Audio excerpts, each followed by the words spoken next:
it's easy to talk about absolute freedom when people are living far away from each other, somewhere in the rural countryside, where each one of us has a 100-acre plantation.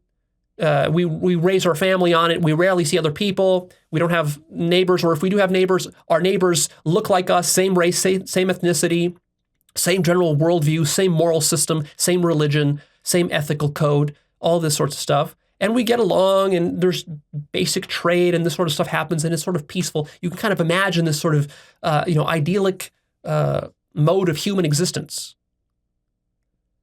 But anywhere in the history of mankind where there was such a mode of existence, there was also oppression. There was also those people who didn't agree with those moral systems. There were people who were different from outside, who might want to come in and pillage your farmland, take your land, take your crops, take your children, take your wife, rape them, enslave them, force you to work for them, tax you every season, and so on. And now here, of course, the libertarian says, well, Leo, of course, I'm not stupid. I understand that. Of course, human history had a lot of this kind of oppressiveness in it, which is precisely why we as libertarians believe that that's immoral and that's wrong, and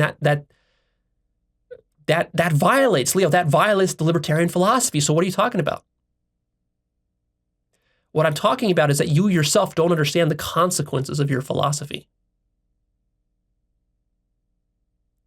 You have a rose-colored, glassed view of your own philosophy. You haven't actually thought through the consequences.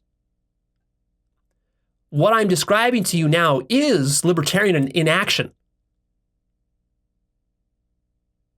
Because if we have a bunch of farmers just living, we have 1,000 farmers living across a giant plot of land, and they all are able to get along peacefully, and they're all able to divide the land equally and stay off each other's property and respect each other's rights and so forth.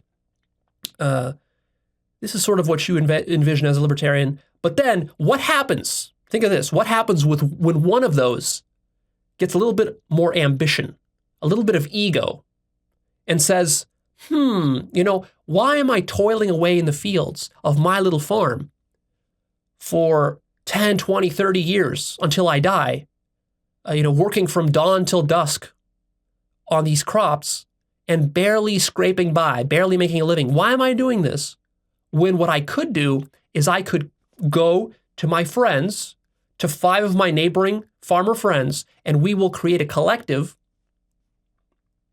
a syndicate or a cabal. We will create a syndicate, or we'll form a pact where we agree that we're going to be working together to conquer all the other farmers. And if we succeed in this, they will all be working for us, and we won't have to farm another day in our life. We'll just be collecting dividends. We'll also gather the most beautiful women to get as our concubines and wives, and other resources that are available out there. We'll pillage them and steal them, or we'll find some way to squeeze those who are less powerful than us. Because, how can one individual farmer fight against 5 other farmers who have formed a collective against him? The only way is if he is exceedingly rich and wealthy already, such that maybe he can hire some mercenary army to defend him. But if that's not available, or he's not that rich, then his only other option is to also form a collective. So I form a collective here with 5 farmers. He now has to form a collective of 10 farmers to overpower these 5 farmers. And then who's going to win out? Well, now it's an arms race. Whoever's stronger, faster, more ruthless, more vicious. All of this that I'm describing is happening within a free marketplace. There's nobody setting any rules. There's no government here. It's just individual people, farmers. So if farmers decide they want to coordinate as a group, nothing is stopping them. Who's going to stop them?